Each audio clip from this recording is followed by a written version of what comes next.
La toile s'enflamme depuis quelques jours.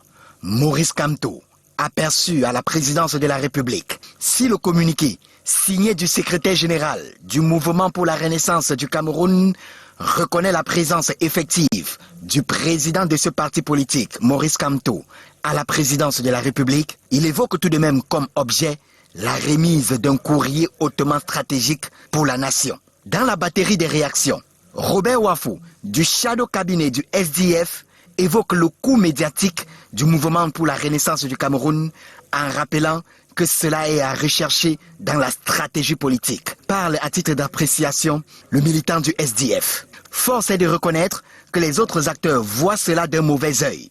Louis-Marie Cagdeux, l'économiste et militant du Social Democratic Front, demande aux militants du Mouvement pour la Renaissance du Cameroun d'exiger au président Maurice Kamto l'explication claire de sa présence à Etoudi. Il voit d'ailleurs en cela un rapprochement à peine voilé. Quant à l'ex-transfuge du Mouvement pour la Renaissance du Cameroun, Sam Séverin Ango, il a la dent dure contre Maurice Kamto. Pour le journaliste devenu homme politique, c'est un impératif au regard du contexte politique actuel d'apporter clarification à ce qui semble être le mano à mano entre le RDPC de Paul Biya et le Mouvement pour la Renaissance du Cameroun de Maurice Kamto. Il y a aussi ceux qui disent garder la lucidité. Le journaliste Xavier Messé estime que Paul Biya et Maurice Kamto sont des simples adversaires politiques et non des ennemis. Fin de citation.